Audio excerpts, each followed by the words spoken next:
Hey, it's Matt Pinfield. It's KLOS New and Approved. I'm so happy to have my guest who is back on the show, and I'm talking about Lzzy Hale from Halestorm. Lzzy, great to see you as always. Great to see you too, darling. Thank you so much for having me. You know, it's been such an incredible ride together. You know, we did this during the pandemic on the show, Yep. and you and I were both doing, you know, Zoom shows for people during that period of time. And but the great thing is we got to actually work together on the No Cover show. Yep. And I just went and saw you on a festival, and you crushed it. It's so we. The good news is we've been kind of in touch through, the entire lockdown pandemic thing, and I've just seen so much, happen with the band, finishing the album. So that's what I want to talk all about that. So Lzzy, let's talk about the new record. It's your fifth album. I'm so excited. Back from the Dead, long-awaited album, finally came out, and people are really excited about it. You've already had two number one rock singles off this record. I know it's kind of a relief. I mean, we had been working on this for so long, and then the wait time to release it, and finally when the release date rolled around, we're like, oh gosh, here we go, it's going out in the world finally, and it's just been so wonderful to see the responses. There's people every single day on social media showing me their tattoos from the lines of the songs on the album, and I'm like, the album's only been out like a couple weeks. I'm like, what? This is amazing. So yeah, I have much respect for all the crazy fans that are telling me their stories and what the songs mean to them, and it's a beautiful thing. You write. I wrote this album from um, a very personal place, but then after it's kind of been released out in the world, you realize how universal it is kind of become, and it's no longer mine, now it's theirs, and they can interpret the songs however they want. And um I don't know, it's that wonderful thing. I realized after releasing this record that I was not alone in any of my internal feelings that I put down on this album, and that's just a wonderful silver lining. you know After everything we've all been through for the past couple of years. So yeah, it's exciting. It's great. Let's talk about, a lot of the record, or most of the record was written during that period of the lockdown, and I know you'd been working on it. So I know that, you, Joe, RJ, and Josh, how was it, the proximity? Was everybody in Nashville so that you could work on the record and get together? Were you all in close proximity of each other as far as your living spaces? Yeah, yeah. Yeah, Joe and I moved to Nashville like 9 years ago, and then slowly but surely over the years, the rhythm section has followed, and so now we all live pretty close to each other. However, during lockdown, we were trying to like keep everything tight, so we would have like FaceTime band dates, Yeah. those types of things, and just checking in on each other. It was wild, man, because I mean, like we were talking about, I'm sure a few times before with each other. It's like even when I was 13 and we first started Hailstorm, at least I had like two bowling alley gigs a month. Like it had been the longest we had ever gone without doing a live show, longest we've ever been not living 2 feet from each other. So it was just it was wild. You had to kind of like force yourself to be creative and try to find some different weapons in your arsenal to combat all the craziness that was going on. And the great thing was, it was coming. There's so many personal things and lyrics to this record too, and like you were also mentioning, that how much people take that to heart. You've been such a great role model for so many young people out there, and a lot of young women, and in many different levels. From like ones who want to sing with a passion like you do, just to, I mean, just how you've been able to present yourself and become this powerful, incredible front woman. Can we talk about that? I mean, when you can you tell me a bit about when you realized how many people, young people out there, were really looking to what you had to say for direction? I think what was really important to me, and I remember thinking about this before anybody really picked up on the fact that we exist, but I remember kind of saying this in the back of my mind, that if anybody started listening, for better or worse, because believe me, I'm not a doctor, I'm not a therapist, I'm not a superhero, I'm just in a rock band. But if anybody ever started listening to what I have to say, then I would put that positivity out there, and try to make sure that it's always from a place of joy and a place of encouragement. Because life just sucks as it is, man. I mean, life is crazy, and there's a lot of people that are struggling, and there's a lot of just hate for hate's sake, on the internet, just keyboard warriors just trying to bring strangers, complete strangers down. And there's enough of that in the world that I I don't want to add to it. And it's so wonderful. Thank you for those kind words, because I don't think I really set out to be a role model, but now that I'm kind of the host to the party, um, it's wonderful to see all of that kind of trickle down, and there's such a wonderful community.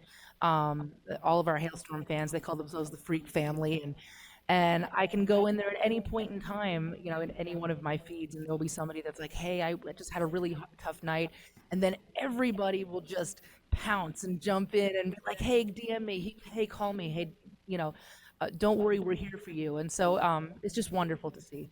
It really is, and I think it's also from that personal level, but also I've noticed that as I've been interviewing a lot of bands at the festivals that have been happening lately, how many young front women who are out there in new bands, you're one of their biggest influences. And, and of course, I saw you play when you were like 15, 14. Remember? It was so great. You sent me that picture of me and your mom watching you at a music conference when you were 15 years old. You and RJ were just kids, right? I know it's crazy how time goes by so fast, and so it's kind of funny. I have one moment. So there's a local like marina restaurant around where I live, and I went in there, and the girl that was the manager, she probably about mid 20s, something like that, and she comes up to me. This has happened twice at this place. She comes up to me. She's like, "Oh, are you Lzzy Hale?" And I'm like, "Yeah." She's like, "Oh, you got me through high school." And I'm like, "Has it been that long?" you know. And it's happened a couple times now. But it's so wonderful to meet these young bands that cite you as an influence. I mean, if you had told me that when I was a teenager, that someday someone's gonna list you as an influence, it would have blown her little mind. It still blows my mind, and but it's so beautiful to see what these young bands have taken from what we've put out there, and interpreted as their own, and and see what, I don't know, what is it that you actually do that that inspires others just in real time, and just how crazy is that? It's just so nuts. I think it's an absolutely beautiful thing. It's really great, And I also, I have to say, I love the fact that when you won the Grammy for Love Bites, so do I, which is great. You won, and you winning that rock Grammy, and there's this story about the fact that you keep that on the mantle with one of the first trophies you ever got when in like '97 at a county fair. So let's talk about that. Like, I love that. Let's talk about it. So the Schuylkill County Fair was the very first show we ever did as Hailstorm. We were in the family van. We had already signed ourselves up at the time it was just my brother and I, you know, as Lzzy and RJ Hale, and my brother, which my brother, he's a loud human in so many different ways, and Drummer and just like this amazing burst of energy and personality. Oh yeah, and he's never changed. It was that way back then too. So he's being annoying little brother, and he kept bugging me on the way to this show that, hey, we have to have a band name. Hey, we have to have a band name. And at the time, I'm like, RJ, it's just the two of us. We don't have a band yet. We're just going to have fun. But he kept harping on it, so I'm like, fine. What do you want to call it? And so we lobbed a few names back and forth, and he finally came up with Hailstorm. Obviously it's our last name, so it's like, oh duh. And I turned him like, yeah, that'll work for today. And so we went up there, we introduced ourselves. Hey, we're Hailstorm. We played one song that was like 4 minutes long with a drum solo in the middle of it, and we ended up getting this third place trophy from the Schuylkill County Fair. And we lost to the Tap Dancing Cowgirl, and there was another young girl that sang Tomorrow by Little Orphan Annie. So we're much cuter than we were. But we got the third place, and I found it in some of my boxes after we moved. I'm like, oh, I know exactly where this goes. And so And then, when we got the Grammy, it's like, all right, that goes right next to that trophy because they are both equally as monumental in the journey. Yeah, I love, that's just one of my favorite stories when I heard that. Hey, I think it's really great that Gibson guitars, you now have a signature guitar through Gibson. Can we talk Yeah. about that? The Explorer Oh my board. gosh. It's crazy. I mean, it's teenage dreams come true. This is the brand that your heroes played, and that these were the axes that the people that influenced you played. So I've been working with Gibson, I think since 2012, maybe a little bit before then, and we started doing some excuse me, signature models. And then this latest one, this idea came about at NAM right before lockdown, like right before the whole, train ran up the rails. And you have to be careful now because like they're my Gibson family. We know each other really well. We know everybody's wives and kids and all of that. And so you got to be careful because you'll be having dinner with these people, and then you'll just kind of say, hey, what would be cool? What about a Gibson Explorer body with a Firebird headstock, and we make it the reddest red that it possibly could be? And then all of a sudden, like a couple months later, during lockdown, all of a sudden one shows up at my door, and they're like, "Hey, do you want to like actually do this?" I'm like, "Whoa, it's real now!" So happy little accidents, but it's great. I just unleashed it into the world. I think it was about a week or so ago, and the response is awesome. For any guitar nerdery, I ended up putting 70s pickups in this particular model, so it just screams a little harder, and it's great. I used that prototype that they made for me all over this album, especially considering, especially our first two singles, which is "Back from the Dead" and "Steeple," which are both in drop C. And this guitar, because of the Firebird headstock and just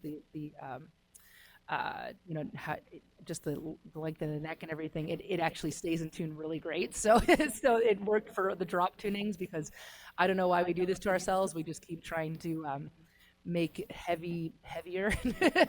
Yeah. But it's great. I mean, and it sounds so good on both those tracks. I just love that you're at dinner and you come up with an idea. How wouldn't this be kind of cool? And it Yeah. shows up the guitar. Literally those two ideas. That's the beauty of the family communication. And one of the other things that I want to talk about too is literally getting to go see you live again at Welcome to Rockville. And when you hit the stage, now I'm standing, I'm still making my way over, but your voice was so powerful, and I love your voice and your range. I want to know who are your favorite singers. Who are your male or female? Who are the singers that you love? The people that really inspired you, and also the guitar players, since you play guitar. Awesome. Well, I mean, a lot of them are the same person. For both vocals and guitar, Tom Keifer from Cinderella, Ronnie James Dio, of course, Anna Nancy Wilson, of course. There's a little Joan Jett in there, a little Pat Benatar. I'm sure if I had been born like 10 years earlier, I probably would have been a Pat Benatar wannabe. Uh, just cop her whole style. But yeah, I mean, I grew up a lot on my dad's music, so it was Deep Purple and Alice Cooper and Black Sabbath and all of that. And I was a teenager in the '90s, but I was way deep into '70s and '80s hard rock, and that was when I discovered that I was not like the other girls. I remember being 11 and taking an Alice Cooper CD to a slumber party, and this was like '96, so like there was like Mariah Carey on the girls' wall, and there's some TLC and all that, and I put in "Love It to Death," and those those girls looked at me like I was an alien from outer space, and I remember going home and telling my dad about it, and my dad like literally having one of those first talks with me about like owning your weird, and it's okay to be different because those things that make you different, nobody does anything great if they're trying to follow the crowd and they're trying to just fit in. So I learned those lessons early on, and obviously those mission statements seep their way into my songs now as an adult. But yeah, I mean, there's so many. Definitely Deep Purple as well. Um, But yeah, it's just obviously the Beatles. That was like our childhood. We grew up in the Beatles, and then we were still into the Beatles as teenagers. Just that there's you can't go wrong with the Beatles. So obviously that's in there. But yeah, I'm still inspired, man. There's so many great acts out right now, and there's so many, especially women in rock right now. I mean, it was just a few short years ago that I could be on one of those festivals like Welcome to Rockville, and I'm the only girl there backstage, you know. And now there's just a plethora. So it's a great time to be alive. I mean, it's amazing these friendships that you've got the tour coming up, which is incredible. What a bill with you and the Pretty Reckless, because you and Taylor have been close for years, and she's also incredible. And then you've got two young artists, well, people that that people are starting to get to know. Lil Czar, of course, who's Juliet Sims, who's such a Yeah. great talent, and the Warning, the three sisters from Mexico, the Yeah. three Mexican girls who are amazing. They're such a great family band, and that must have been really cool for you to see as well, having come from, you and RJ being a family band, and then just, I mean, it must be fun to kind of embrace them, you know what I mean, as a new, young, up and coming rock band. Oh, of course, man. I mean that was very selfish on our part. We really wanted to take them out because we would have those talks about like, so do you guys like fight as sisters or I know with my brother and I, he knows when I'm talking to him like I'm big sis, or when I'm talking to him like I'm your bandmate, and like we got to wear those different hats. But yeah, it's just going to be awesome. I mean, again, like super girl power, and we're all going out. I'm in such a wonderful position to be able to take out my friends. Obviously the Pretty Reckless, like you said, we've been friends for years, and Taylor was my happy hour buddy over FaceTime during lockdown. So we haven't seen each other since before the pandemic, and I've never met the Warning in person, but we've had talks and things over Zoom. So I can't wait to see all of them actually live again. And with the Warning, they are so good. They are such good players that I'm looking forward to being inspired every single night and looking to the guys, be like, hey, we got to go practice. Yeah, I mean, it's amazing they started out, in Mexico, Monterrey, Mexico, covering Metallica, and they're so real and passionate. They're such Yeah. great young ladies. I did a thing with them. They came to Los Angeles around the time they dropped their first single off their most recent record with Choke about a year ago, and they just their love is, they have that passion for rock like we do. You know what I mean? That love, and but that young passion, unjaded passion, and I love seeing it. I know it's so great because you can tell, I know quite a lot of artists that will remain unnamed where you can tell that their heart isn't really in it. They're just doing it to do it, or maybe somebody's telling them they should, and that is not the case with these girls. They live, eat, breathe the rock, and it's just wonderful. It's wonderful to have that out there. And also, I mean, from the last time that we played in Mexico, I mean that just the rock culture, the rock and metal culture there is just amazing. It's a lifestyle. so so they were bred in the right direction. Absolutely. It's where they're from, outside of Mexico City, is such a rock area. People, they love rock there. I mean, and so it's just it's a great thing. I really gotta say. And Lzzy, it's amazing. You have also been you've been doing some great TV stuff too. So you've been doing a bunch of different things. You've been on Access TV doing Sierra Music, and also No Cover, which you recently did. And have you ever told Alice Cooper this story about the love? So first of all, let me just tell you, Love at the Deaths is one of my favorite albums. It's 1971. I didn't discover it till a few years later. I was a kid, but when I did discover it, it still remains one of my favorite Alice Cooper albums, right? So I love that album. And I love, did you ever tell him that story about bringing it to the kids' slumber party? I did when he took us out on tour, and he's like everyone's dad. It's awesome. Like it was still the most fun tour I think I've ever been on.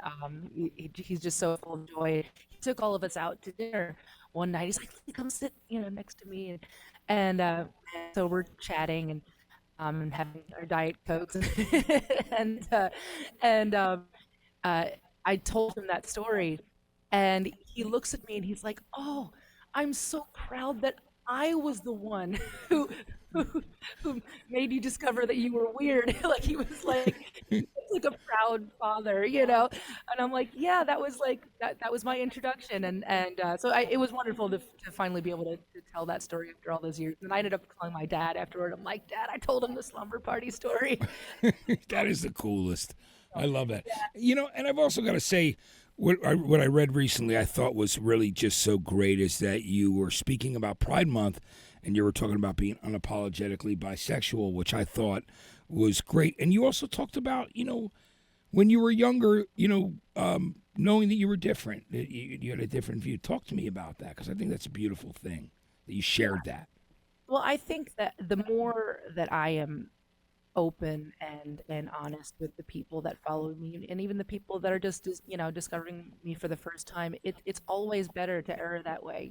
I've never really wanted to have hide behind some veil or some weird idea that I'm this perfect person, or I have everything figured out. It's hard to figure yourself out, and it's hard to find a way to be uh, the truest self that you can be, especially when you're growing up. A lot of the times we know we're different and we don't even know why, or we don't know what to call it, or do we even need to label it something, whatever. But it's it was important for me to put that out there in the world because I've had many conversations with uh, specifically young people who are trying to do that and trying to find their place in the world and find their superpower, and the things that make them different are that. And um and so I don't know, it's important for me to put that out there just as a source of, hey, um, I'm still here. I made it through. I can be proud of everything that I am, both my light and dark, both my weird and not, both both my big, my small, my loud, my quiet, and if I can find that place uh, in my journey, then so can you. And so it's my way of putting some kind of good out in the world. And you've done, and you continue to do so. I just see your interactions on social media with your fans, and it's I just so admire that, and I wanted to always tell you that. And I think I always do, but I definitely let you know because I love to see your relationship with your fan base, which is great. Now, when you were doing No Cover, we were both working on that show, and you were a judge with Gavin Rossdale and Tobin and of course Alice Cooper, the legend, the godfather of everybody. I mean, it was such a great time working on on the show with you for Hit Parader. And the show has actually gotten this huge audience online through YouTube. It's been extremely successful, and it's getting a ton of streams and fans. Um, was that a fun experience for you? Because I loved obviously working with you and Alice and everybody on the show, but I wanted to talk to you about how you felt about it with all the young artists that you saw and that experience of working during the middle of the pandemic at the Troubadour. We were like the first people in the building in forever. But it came out really great. How was that experience for you? It was so great. I 10 out of 10 would do it again if they asked me. That was a really interesting time too, because for most of us, who are the judges, that was our first time seeing live music in what seemed like a lifetime. So we were just enjoying ourselves so much. We're like, oh my gosh, this is like a private concert, and there's all these bands that we get to experience for the first time. And I thought it was beautiful because there's all of the judges are from all different walks of life and all different experiences within the music business and doing the thing. And so it was great to kind of bestow some of these things that we've all learned, from the music business and from doing it, and pass those things on, pass those, those pieces of advice or that torch to these young bands. There were a lot of bands that are on this series that it was their first show ever because they had formed in like 2019, and the world changed and all their gigs got canceled. So if you can imagine, for some of these poor young bands, their first show is in front of Alice Cooper and Gavin Rossdale and all of us. It's like that must have been like mind melting for them. But it was just great to see, and a lot of the bands that were on.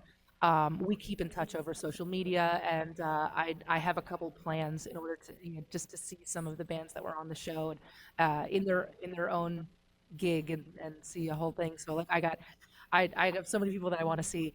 Yeah, I totally would do that again. I also want to. We should. I want to touch more on the album too, on Back from the Dead, the new record. Working with Scott Stevens and Nick Masculinix, some good, great people in production. Nick, of course, has worked with everybody from Rush to the Foo Fighters, and Scott Stevens, who's just such an incredible songwriter. I love this band that not a lot of people knew about, but should have, called the X's that he used to be in. I thought they were great, and he's just. I just think one of these great. He just knows how to work with artists, and I love the relationships that he's built, and the great songwriting. Talk to me about that. Is it good that Scott was so close in Nashville to you guys during that period of time, or was a lot of that stuff still done on Zoom because of the lockdown when you first started working on songs? When things started letting up a little bit, I ended up going and visiting him in California, just because there's something about the vibe of his studio, and that we end up every single time we get together. Scott and I have been writing buddies for years, but we haven't done it in years, and so trying to shake things up. And it's like, so at first it was so funny because like Scott and I would be talking, and then we would bombard each other with subject matter and demo tapes and lyric ideas and just all of these pieces of this messy puzzle. And then finally visited him for the first time, and he's like my brother from another mother because like I was listening to the X's back in the day, and we became friends. I want to say somewhere around 2011, I think 2011, 2012. So we've been friends for a while, and there's something about writing with Scott where we kind of meet right in that magic middle. It's like gotten to the point where we complete each other's sentences, and it's always great and it's always magical, and I really enjoyed it. So when he was kind of brought in, we're like, hey, like let's work with each other again and see if we can make some magic happen. And it was very cathartic because it had been a while for him, seeing anybody, and been a while for me seeing anybody. We got very emotional while we were finishing these songs, and so between him and myself, produced all the vocals before we ever built up the tracks musically. So we actually built the pyramid a little upside down this time when we recorded the record. I did all of the Keifer vocal tapes to the demos, and then we would take the demos in with Nick Raskulinecz, and we would build up the tracks around the vocals, which was just a different way than we normally do it. Usually I'm the last person in the booth, like, okay, Lzzy, the track's done, go and sing on it. And so it was kind of interesting because you can hear, that's why it's for me it's probably one of our most cohesive records, because it's kind of like the vocals and the melody are leading the charge, and they were directly inspiring all of the guitar parts and all of the bass lines and where you place this fill and this, with the drums and all of that. So yeah, it was just a different way to do it, but it's just so much fun, man. And of course, Nick Raskulinecz is just, he's the magic that held it all together. He's such an energetic, he's like a little kid. He's like a teenager, and we're calling him the drum whisperer too, because he brings some stuff out of RJ that like surprise us as a band and surprise me specifically, because I mean, he's my little brother. I've known him his entire life, and so like the fact that like Nick brings this like crazy energy, even more so than the natural energy that RJ already has out of him, to the point where it shocks all of us, is pretty awesome. And he's such a fan, both him and Scott, but they're such a fan of our band, but they're a fan of music. And I feel like, neither one of those boys will work with anybody, unless they can see themselves front and center at one of their concerts. And it's a beautiful thing. Yeah. That's great. Well, I got to talk about just before we wrap. I want to just talk about some of the stuff. I mean, the album knocked me out the first time I heard it, and I love this song called "I Come First." I thought, you always have this thing where, well, I love it, and it kind of reminds me of, just self-empowerment and what you do as far as representing, young women, and I'm blown away. Like we said, you were talking earlier about it. Look at all these great right now. female rockers are killing it between you and Taylor and and Dorothy, and there's so many great artists out there that are all. It's a great time for women in rock, in my opinion. You know what I mean? Yeah, it definitely is, and it's this beautiful representation of us owning this genre that we love so much, and we all as for me and my fellow sisters of Scream, we all had this conversation where it's like we didn't get into this hard rock music because we wanted to impress a boyfriend or something. We got into it because we loved it, and we didn't even know why.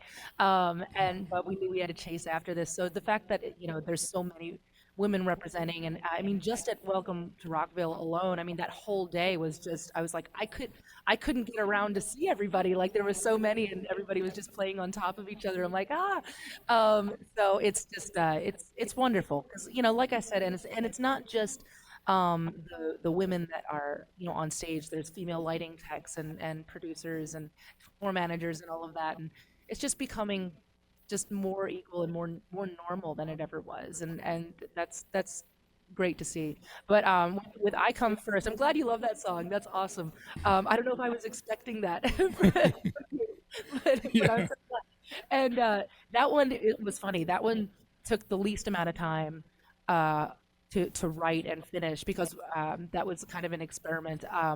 It started out as a sex song because I'm the I get off girl, so I do that, and and then I was kind of combing through the lyrics, and I'm like, I don't know.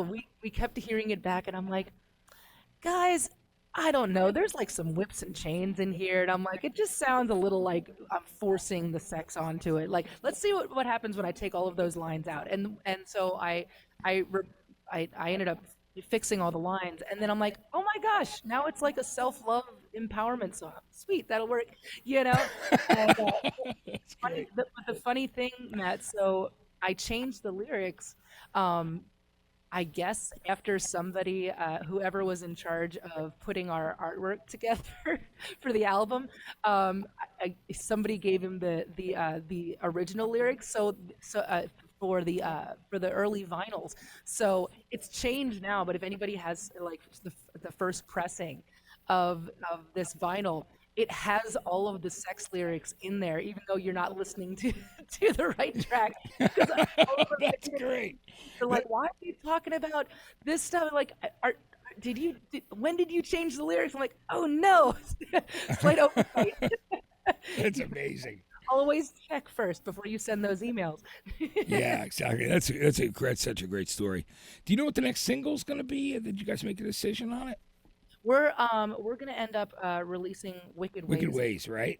Yeah, Yeah. we end up doing the music video for it in a couple days here. Actually, we're doing it here in Nashville. It's gonna be awesome. We're back with Dustin Hayes, who did our Back from the Dead video. He's just an amazing visionary guy, and Wicked Ways is his favorite song. So I'm just like, okay, we have to do it with Dustin. Yeah, it's a great song. It really is. I thought Wicked Ways was going to be the next single, but I did have to bring up I Come First because I know we talked about it after I first listened to the album.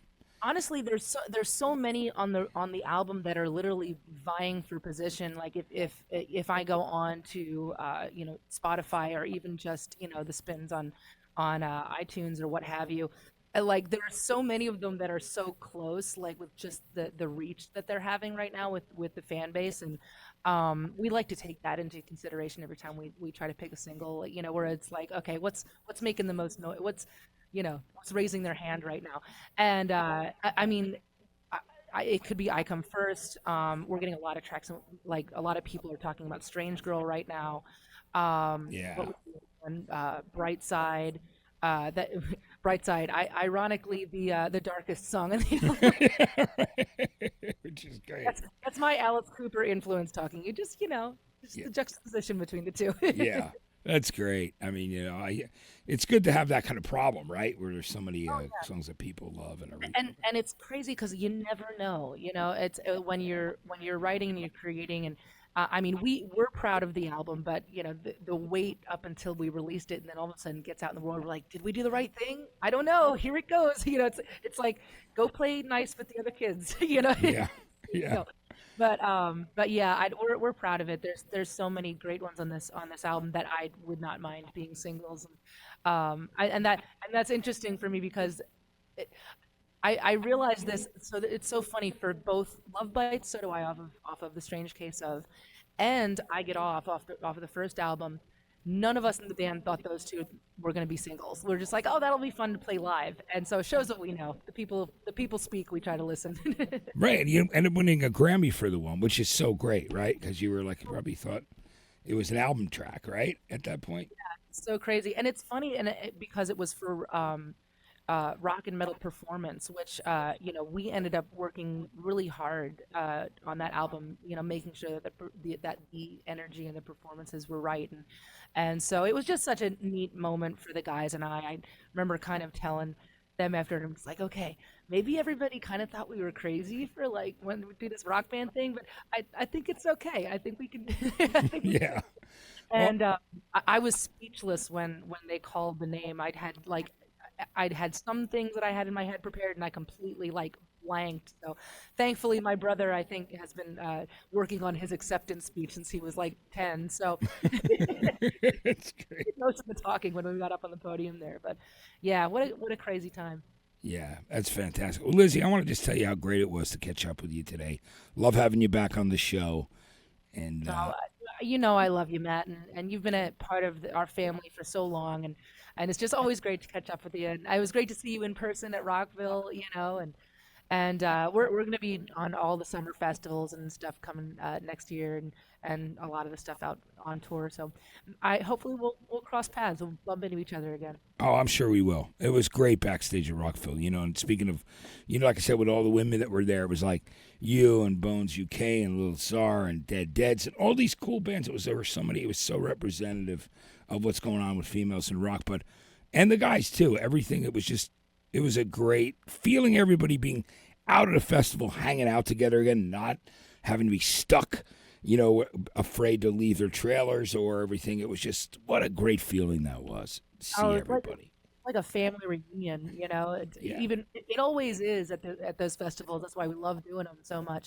And also, I mean, the crowd, holy crap, there were thousands and thousands of people, and like you forget what that feeling is until you get out there on that stage, and it just like I don't know, you black out there for a second. You're like, did we do good? Did we pass the audition? I don't know, I just was on for the ride. So, yeah, looking forward to all those shows. And then one last thing, wasn't it great to see all those people singing every line of the new songs?